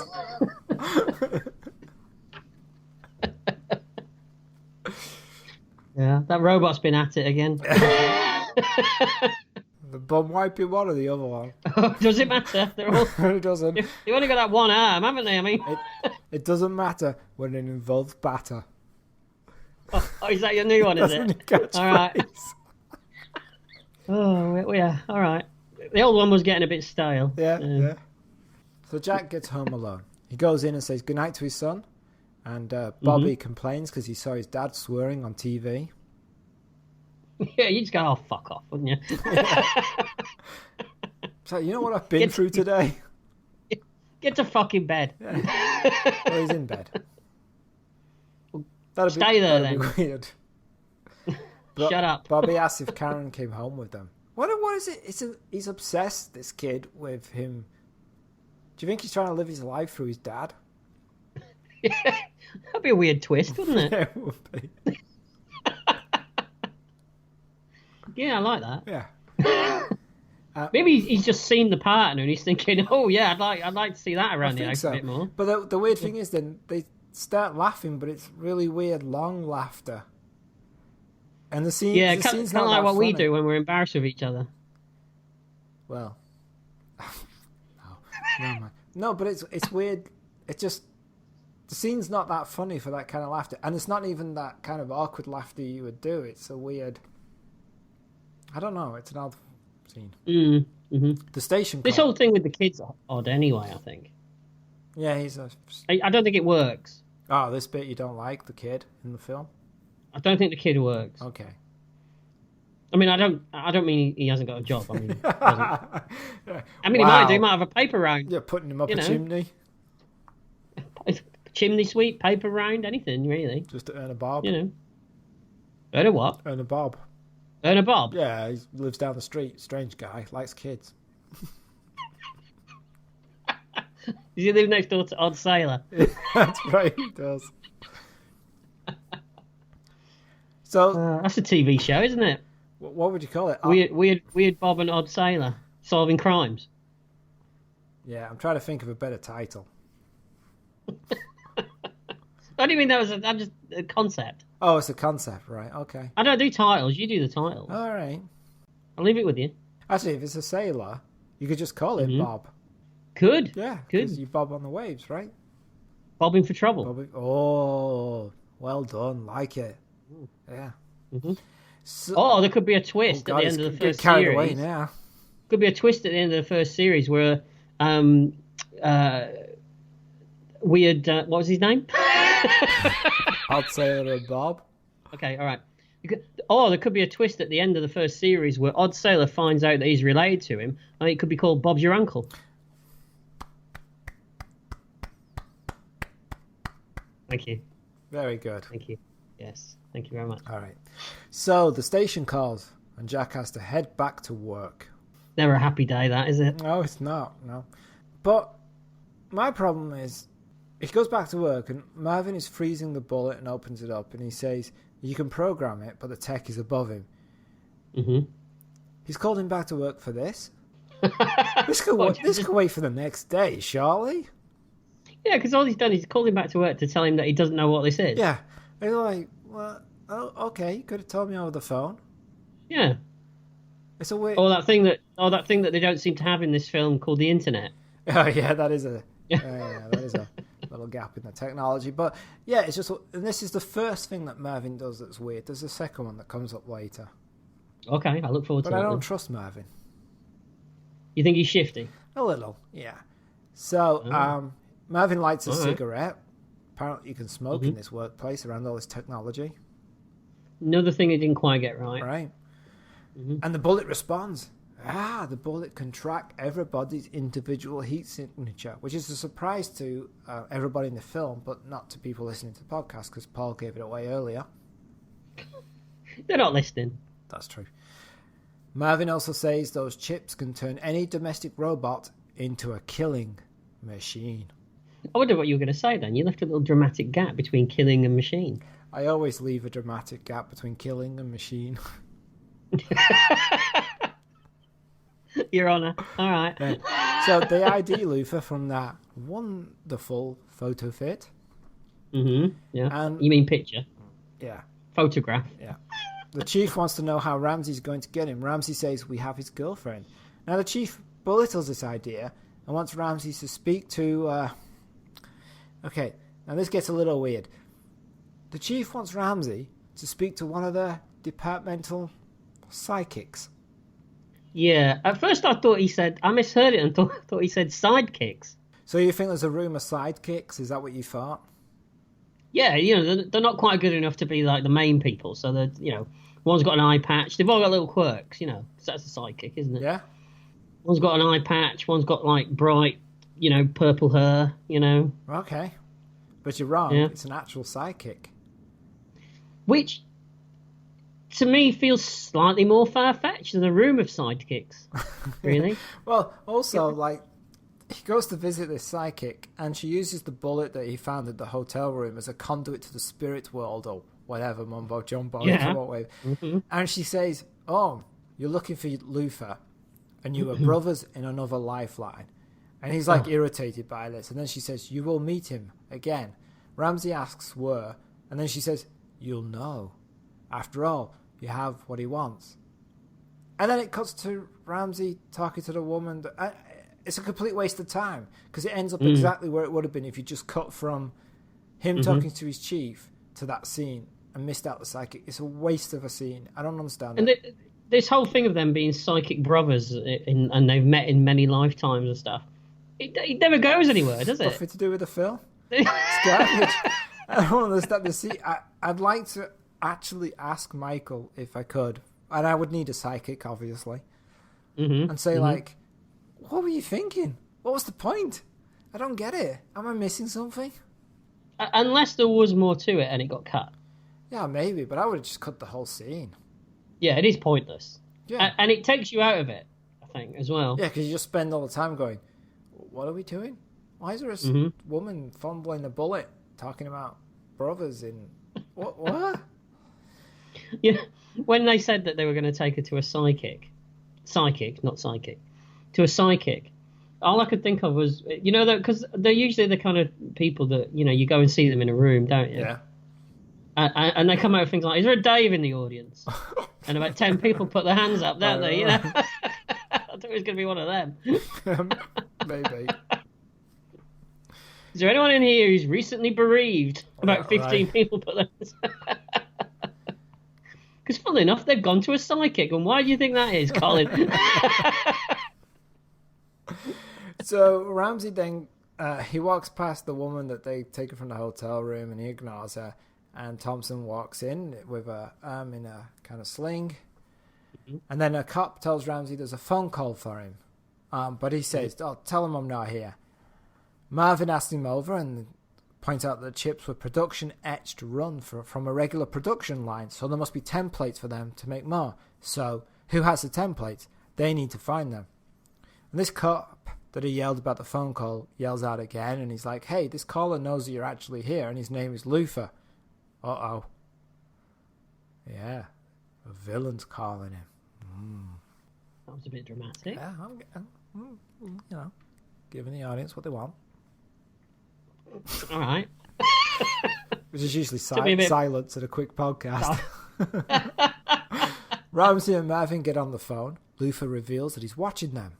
He describes everything that Ramsay is doing, and Ramsay realizes he's tapped into the closed-circuit TV, and Thompson throws a hat over the camera.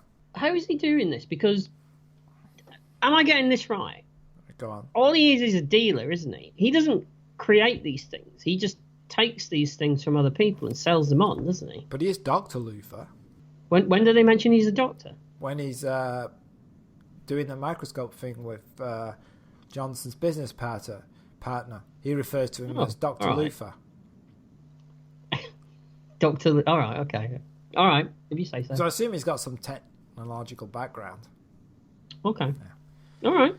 Luther wants his girl, Jackie, and Ramsay and Thompson wonder, why does Luther want her so badly? It's Kirstie Alley. Why wouldn't he? I'll say this, though. Her voice grates a bit, doesn't it? Kirstie Alley's? Yeah. Really? It's a bit irritating. Oh, I kind of find it sexy. Do you? Yeah. It's like she smokes about 20 Benson and Hedges a day. Yeah. Whoa! Kirsty, are you there? No, I like I've always been a fan, Kirsty. I like it. All right. Okay, that's a new thing I've learned about you then. Okay.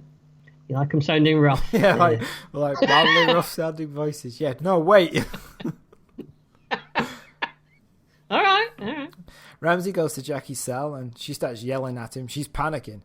Ramsay asks, why does Luther want you so badly? She says she doesn't know, but she's scared of Luther. Ramsay says they're going to move her out, and then she freaks out even more.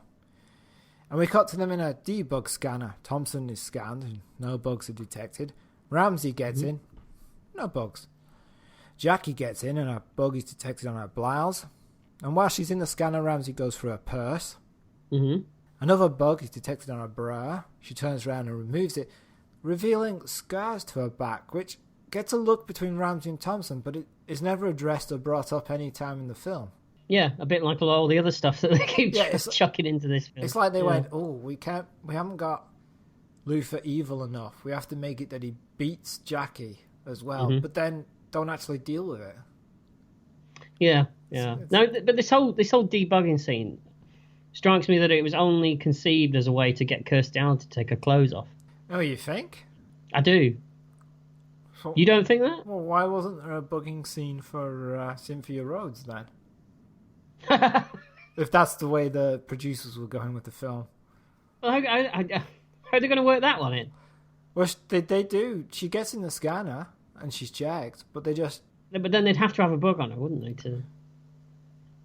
It's not an automatic thing that you get in the scanner and you've got to get your kit off. Do you think they spent hours, the writers, going, how can we get a bug on Cynthia Rhodes? And then, it did strike me as well. Actually, they could have done the same, for people who like Tom Selleck. They could have got him stripped off too. Down to his mustache. Yeah, that's a phrase. Can you imagine that in the film? Could you strip down to your mustache? What would happen if he had a bug in his mustache? Would he have to take it off? Oh, no. He's like, leave the bug. This mustache doesn't leave for anybody. The mustache is like, he does, for 5 million more, I'll go. He does look better with a mustache, doesn't he, than without? Yeah, he does. It does. Yeah. Although I have seen the mustache in other films without Tom Selleck. Better performance? It's questionable. I think they need each other. Has the mustache got slightly more range, though? More gravitas. Ah, right, Yeah. Okay. Yeah. It's not, a bit more prickly as well, I would imagine. Can be, but I never worked with him, so I don't know. Okay. Yeah. So there's another bug found in Jackie's skirt, and then another in her shoes. Why does Luther want to keep tracking her, they all wonder. And then they try to bundle in her car, and they ask her where the templates are. She says she doesn't know what they're talking about. And they have two cars. Ramsay and Jackie in one driven by a robot, and Thompson in the one behind. Now, it's funny that they don't make the car automated. They build a human-looking robot to drive it. Yes. Why not just every other robot in this movie is just a box with an arm. Yeah. All right. Why make the robot look like, and then literally look like a crash test dummy with a uniform on? Yeah. Why? I'll tell you why. Go on. Because in long shots, they needed someone to be driving the car. And so if they made the robot look like a person, they could just have a person driving the car. Yeah, very, very true. Yeah. Very true. Or they could have gone down the Knight Rider route and just got a midget. And yeah, but they were sat in the back seat, so where would the guy be? Yeah, it's not going to work, is it? It's just logistics. That's the only reason that they did that. Mm-hmm. Yeah. I suppose you look at it in that respect, it's quite a clever idea, really. Yeah, they had to get around something, so they went, yeah. Gets you out of trouble, doesn't it? Yeah, it does. Yeah. Mm-hmm. So they notice a robot. They notice a helicopter is above them. Maybe it's Luther, but that idea doesn't really go anywhere, right? Helicopters nothing to do with anything. No. So Ramsay... I'm sensing a pattern. Yeah, as they're driving down the street, Ramsay scans for any tracking devices. Nothing. But there is a car following them. One of the guys inside drops a remote drone that drives along the road. It's locked onto them, but Ramsay's aware of this because the vehicle scanner detected it. I like these drones. Yeah, the drones are good, but then things get a bit Q-ish, don't they? Q-ish? Well, we get a giant laser that appears out the top of one of the police cars. That's right. Don't Thompson we? shoots it with a laser from her car, and she takes out 2 drones, and a third one is launched. She blows that one up. A fourth, a fifth, and a 6th is dispatched. Apparently, this villain's vehicle is packed full of drones. He's got a load of them in the back. Yeah, right. They're getting setting off. Did you pack the drones? Oh, God. I forgot. Is there a drive back? How can you forget the drones? They take up most of the room in the car. If only he'd have spoken to the psychic earlier. Oh, yeah, right. Do we need drones? Yes. He's like, well, maybe you do. Your brother's in, never mind. Forget it. We'll just take drones. So Ramsay then jumps into Thompson's car while they're moving along the freeway. Yeah, this plan seems a bit made up on the spot to me. Doesn't seem like a plan. No, it doesn't. It seems a little harebrained and... Yeah. And Thompson urges Jackie to jump, and she does just before the drone hits the car and explodes. Yeah, it's a good stunt. Yep. But the other drones are now tracking the new car. Somebody has a bug on them. Yeah, and where's the bug? Ramsay yells at Jackie, the bug is in a purse. But Ramsay earlier checked. Yeah, so I'm guessing that scan was just an underwear scan. Maybe it's not really a scan and Ramsay's just told everyone. Because you think about it, Thompson's new, so she wouldn't know. Yeah, he doesn't do anything. And he likes Jackie. When he's making a noise, it's just a guy in the back going beep, beep, beep, beep, beep, beep, beep, beep. So maybe it doesn't work. It's just made up. That Ramsay. Such a card. He is. It's the moustache. I'm telling you. Oh, the moustache did it. Ramsay's like, you'd blame it on the moustache, wouldn't you? I don't want to do it. And his moustache goes, you must do it. If only the listeners could see what you were doing then with your fingers. You were making a little moustache above your top well, lip. That's the move. It was very endearing, Colin. It was. You know those films where someone has a hand amputated on them, and the hand is from a killer, and it starts killing people, and they have to try and chop the hand off. It's like that, but the moustache has grown from a killer, and now it's taken over Ramsay. Evil moustache. Yeah, I like it.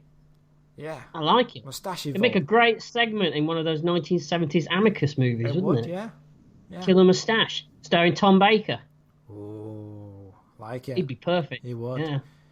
Yeah. Little something there for our horror fans. The bug turns out to be in her purse, and she takes something out. Then Ramsay grabs the bag and throws it. Ramsay takes the object from her. It's the template. Ugh, Jackie, you had them all along. I know. Ramsay decides to, I don't really know why, he decides to go public and heads to a plaza to wait for Luther to show up. Oh. He goes to the most racist sushi bar I've ever seen in my life. Well, why is it racist? Ooh. He just looks incredibly stereotypical. Don't smirk at me like that. I just want to know why. It's a robot making sushi. Yes, it is. It is a robot making sushi. Yes. So why is it racist? Just the bar itself looks a bit stereotypical, doesn't it? That's what I'm saying. Because it looks Japanese. Yeah, but it looks heavily Japanese. It looks made up Japanese. Okay. I've been to sushi bars. Surprisingly, I know you're shocked. I am kind of. Isn't that pretentious food for you? I didn't say I enjoyed it, Colin. Oh, wait. Was this a hostage situation?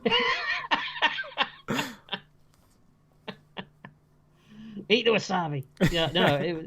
Oh, get it down, you. It's good for you. Was that an attempt at an accent there? No, Colin? it was like a terrorist accent rather than a general. A terrorist? Oh, yeah. What accent do terrorists have, Colin? Generic, Come on, enlighten me. Generic terrorist. Generic terrorist. Well done. It's yes. good for you. All right. See, now cut that one in, you'll sound weird.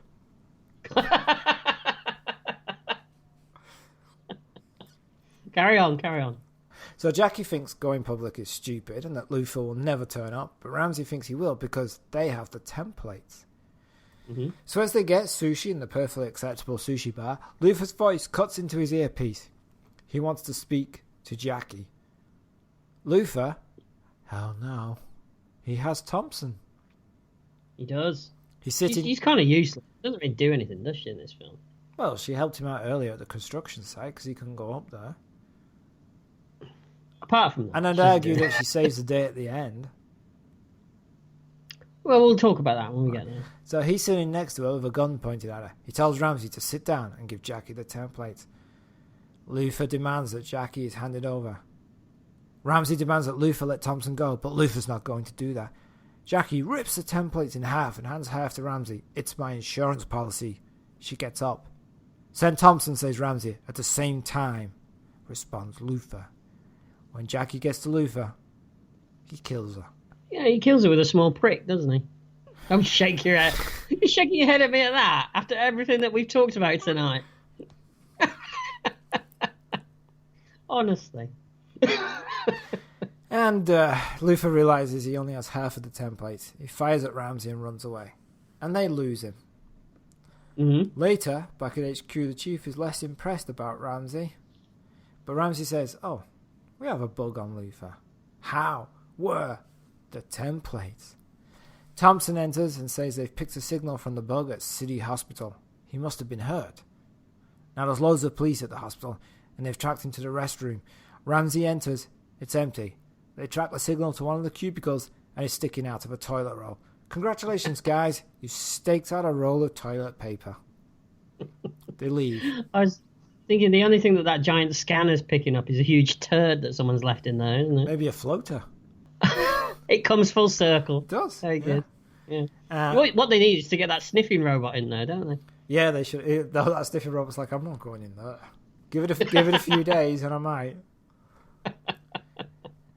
So they leave a female cop to recover the tracking device with another officer watching the door. She hears a noise. She sees nothing. But then, one of Luther's impressive and realistic spider robots climbs up the wall. You almost sold it to me then. Thanks. And then leaps onto her neck. It syringes her. She screams, and the other cop runs in. And a spider explodes, killing both of them. And I'll say it again. Just kick it. Kick it. Is that your catchphrase? Just kick it. Yeah. It's very 90s, isn't it? Right. Can you kick it? Yes, you can. Back at HQ, Luther, disguised as a cop, accesses the computer using a fake eyeball and looks at Ramsay's record, his home address, and stuff like that. And he finds the one reason why Jack has a kid in this movie. Mm-hmm. Absolutely. Mm-hmm. Ramsay and Thompson return. Now, Marvin leads them to the computer, and on screen is Ramsay's son's record. So here's my other problem with Marvin. Why did he wait till they got there to point this out? So do you think he's playing both sides or something? Well, he knows. Or do you think he's just a dick? I don't know. He knows, obviously, beforehand that something's been accessed, and then doesn't tell anybody. Waits till they turn up and then goes, oh, by the way, you should see this. In many ways, though, don't you think that that's a realistic portrayal of work life is Of like. what the office is like. Yeah. It's Yeah, like, you never volunteer stuff until it becomes relevant, do you? okay, so the film's more realistic than I thought. I think so. Okay. Yeah. All right. He's just a normal guy, you know. All right, that works. So Ramsay tries to go home, but obviously can't get through. They race to his place and find Lois turned over and no sign of Bobby. She's been molested, basically, hasn't she? Not for the first time. They get Lois back up and running, and she says that a man had entered her. Wait, no. So they get Lois back up and running, and she says that a man had entered through the kitchen and Nice distinction, thank you. abducted Bobby. Lois doesn't know when they left. She's badly damaged and starts uttering random phrases. Ramsay gets her to do an internal diagnostic check. His phone rings. It's Luther. If he wants to see his child alive, bring the other templates. Thompson wants to come along, but Ramsay's not taking any chances. He wants to go alone. Doesn't Luther use the great line? He says, "Listen, sucker." I think he does, yeah. Yeah, like that. You can't beat a sucker, can you? In a movie. No, suckers are always good. Yeah, they are. You have to put them in the right place, though. You got to get your sucker at the right moment, I think. Right, yeah, otherwise it's... It's a bad sucker. Yeah. Lois finishes the diagnostic. Thompson presses a button and Lois starts to replay the phone call. It tells her where they are.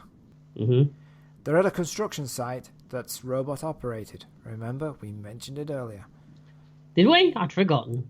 It's the one that the woman says, "Oh, No, I was being sarcastic. Oh, do you? Yeah. I, with your memory, it's hard to tell. What?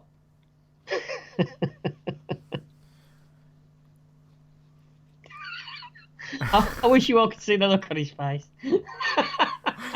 It's that look that says, "All right, this is getting tough now." Luther is there. He tells Ramsay to drop his gun and orders him onto the elevator. Now, Ramsay's scared of heights, so he doesn't want to get onto the elevator. Yeah. And I've got to say, at this point, I'll be like, I love you, son. You were a great son. Really liked you.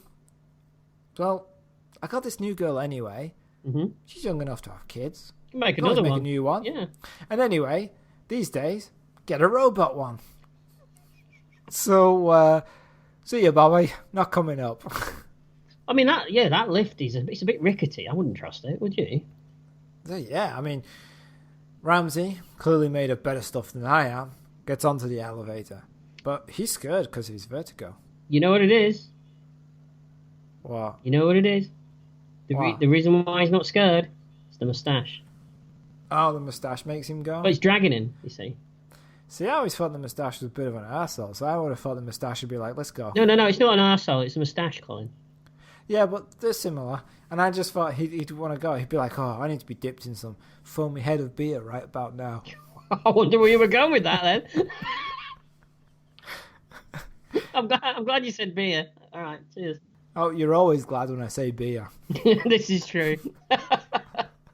There's no safety measures on this lift because only robots use it. He gets to the top. He sees Luther with his son. Ramsay tells Luther to every time I say Luther, I think of like a brush that you use in the shower. Luther. Yeah, it's Luther. like, oh, yes. You see, his son's got a Luther. He's just like, oh, doing his back. The things that my robot could do with a Luther, I'm telling you now. You've never lived. Imagine the stories that robot would tell. Oh, it wouldn't tell. It wouldn't. It'd keep it quiet. Yeah. So Ramsay tells Luther to let his son go.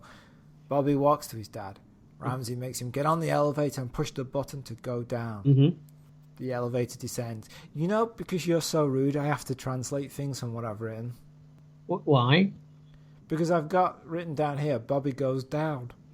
And I can't say that because I know your response. So I have to translate it from what I've written in my notes. I don't know what you're talking about. He gets in the elevator. He goes down in the elevator. I don't know what you're trying to say, Colin. Yeah, but I have to preempt you.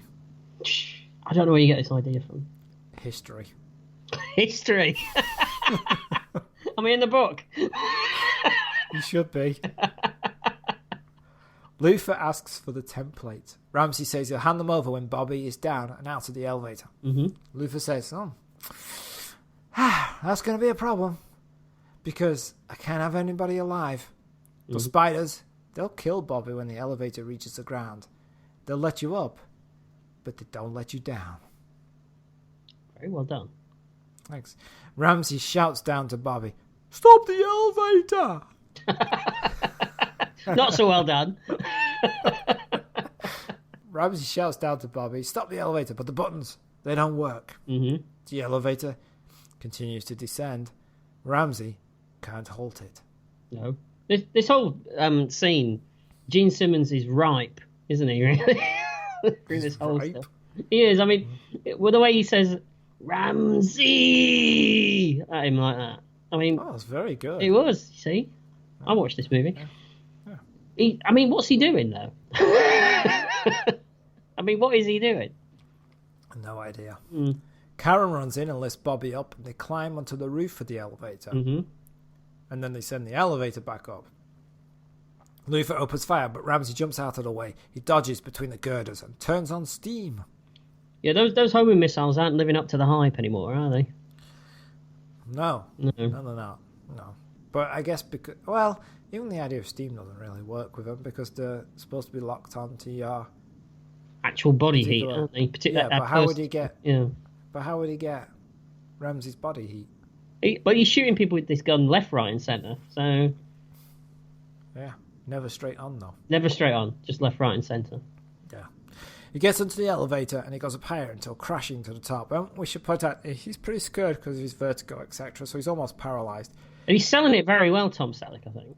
Yeah, it's good. Mm-hmm. Yeah. He peers over the side, hits the down button, but it doesn't go. The elevator has a systems failure. Ramsay now opens the hatch in the bottom, but the spiders start to clamber over the floor of the elevator. They jump, trying to get him. He manages to wrap his jacket around his arm and then throws it over the side. It explodes on the spider. On the what?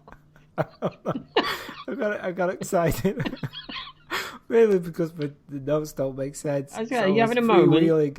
Right. I was freewheeling for a second. Oh, never do that. Don't go, don't go off piste. Whatever you do. He managed to wrap one in his jacket and throws the spider over the side. It explodes. Ramsay clambers outside of the elevator and knocks another one off, but the third one gets his hand. Whoa, he loses grip. He falls. Is that what he did? He went, whoa! Is that what he... All right. Yeah.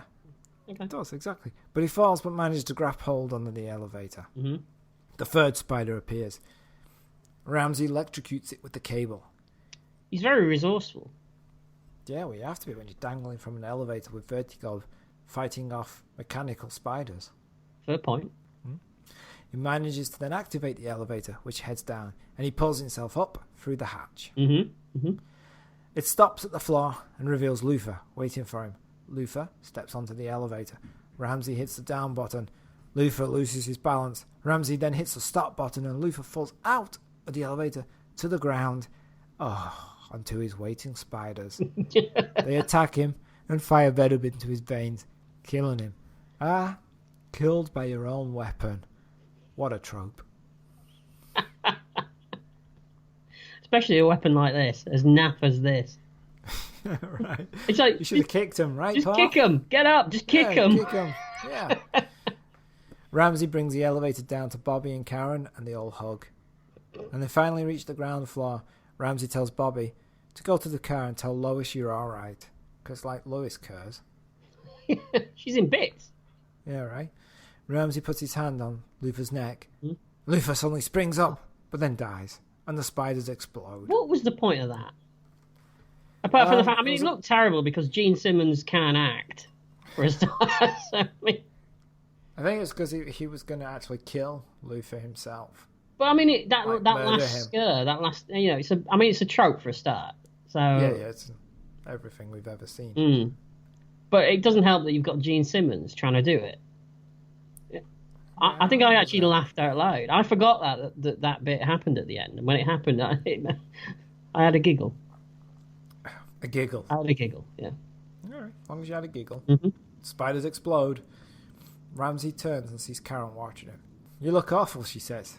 "Well, I think I've overcome my fear of heights. What about dinner?" And they kiss. "Can you cook?" he asks. "Try me." which is not an answer I want with a chef. No, and it's a bit of a chauvinistic, you know. Oh, you mean because, like, how good are you in the kitchen Yeah, kind of thing? can you cook? You get a slap in the face. I got a feeling it's a reference to something earlier in the film that we've forgotten about. Could well be. It just stood out. It just seemed a bit... Doesn't she say she can't cook anything earlier in the film? Possibly. I think it's a reference to something that's said earlier in the film. All right. To let it off a bit. Okay. All right. But that's the end of Runaway. We should say that all through the credits, we just get them kissing amongst sparks and flames, don't we? Well, you would, wouldn't you? Well, maybe, but I'd move away from all the dangerous equipment before I did it, I think. Oh, you would? You'd be like, Yeah. I want to kiss you, but can we step aside? Yeah, I mean, I don't want... Because I can kill acid venom spitting spiders, but little sparks. With that moustache, he'd go up like a rocket, wouldn't he? Oh yeah, there is that. Yeah. I forgot about her quantity. It's got to be flammable. I mean, you know he's got some product on it. That's true. Yeah. I take it back. You're absolutely correct. Yeah, his whole face could go up. Silly ending. Ruined the film. Okay. Mm-hmm. So what did you think of Michael Crichton's The Runaway? I like this film. I like that for the most part the technology feels, real and almost contemporary in a way, I think. I mean, it makes mistakes. But, we've got drones now, we've got flat screen TVs. And even the robots themselves, they feel like something that, we could actually have in our home soon, like my toilet robot. Dream on. Mm-hmm. Oh, I'll be dreaming tonight, don't you worry. Tom Selleck's always watchable, I think, in my book. Well, not in my book. I don't have a book of Tom Selleck, That would be weird, wouldn't it? A little scrapbook. Yeah. It's all cut out some Magnum. Quickly down under. Yeah, that would just be strange. And Michael Crichton, even though we've discussed that he could be a hack, he could be, not too bad. I think he does an okay job with this, directing-wise. As you said, you think he's a bit workman-like, don't you? But yeah. I like the documentary feel of it in places. It's not perfect by any means. The second half of the film it gets a bit fantastical in places with the sidekick and the lasers and everything, and it kind of treads all over all the good stuff that it did in the first half a little bit for me. The bug robots are rubbish, as we've talked about. I don't mind them. No, they're rubbish. Cynthia Rhodes gets very little to do, but she's good in the scene with the bomb being taken out of her arm. But as for Gene Simmons, I mean, all I can say is that he must have had something on Michael Crichton to get this job, surely. I mean, he must have had some serious dirt on him for him to get this job, because I can't think of any other reason why he'd be employed. But does all the bad stuff outweigh the good? Not really. I think it's the other way around, just about. So, yeah, I enjoy this film, and yeah, I'd say it's a moderate hit for me. Yeah, Mm-hmm. I kind of agree with you. I do enjoy this film. I always worry that the more that I see it, the less I'm going to like it. Yeah, because I start to see the flaws a lot more. I think it's something you should only watch every couple of years, I think. Yeah, right. I do enjoy Tom Selleck, as you said. He's very charismatic, and I think with another actor in the film, it might have been less enjoyable. I think so too. I agree with you that Gene Simmons is not very good. That could have been anybody. Mm-hmm. He is the weak point in the film. Could you imagine what an Alan Rickman could have done with that part, though? Oh, that would have been good. Mm-hmm. Yeah. Mm-hmm. Yeah, you're right on the money there. Yeah. Mm-hmm. Or the guy who played Matt Houston, that would be weird, wouldn't it? Tash versus Tash. Yeah. Just That's call a whole different film. It's called the film Tash. versus Or just Tash. Tash the movie. Tagline, it's Tash-tastic. I do enjoy this film. It's fun. I agree with you. The robots are a little clumsy. Mm-hmm. In some ways, though, they're kind of more realistic in the sense that they didn't try to go like humanoid all the time, except for the police driver one. Yeah, I find that refreshing. Yeah, right. Mm-hmm. I like the idea of drones, obviously, because that's good. Yeah. So yeah, I enjoy this film. Like you, it's not a huge hit. It isn't a great film. but it's an enjoyable film. So that's a double hit then. So that's it for Runaway, a moderate hit from both of us. Very nice. Mm. Next episode, we'll be doing Judge Dredd from 1995, directed by Danny Cannon, starring Sylvester Stallone, Amanda Santi, Rob Schneider, Jürgen Prochnow, and Joan Chen, and Diane Lane. Cool. So you're watching this one again, aren't you? What do you mean? I'm watching it again. I mean, you're doing the scene by scene, aren't you? You're doing the big watch, aren't you? No, I believe it's your turn.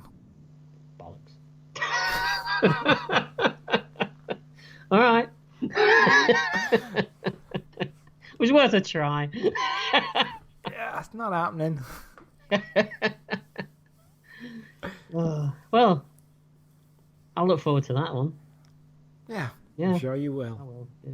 If you'd like to suggest a film or TV show for us to review, then you can actually email us at retrospection@email.com. You can also find us on Facebook and on Twitter at Retrospecky. You can also, if you like, donate and subscribe to us on Patreon and help us keep our older episodes online and maintain the massive quality that I managed to sustain. Don't mind me. And it's all right. who are you? I've no idea. And we'd like to thank David Hurrell for becoming a patron supporter and helping us donate to this episode and future episodes. Thank you, David. You're one of a kind. Literally. Yeah, you're all right. So join us in our next episode. Thank you for downloading this one. Bye. Bye.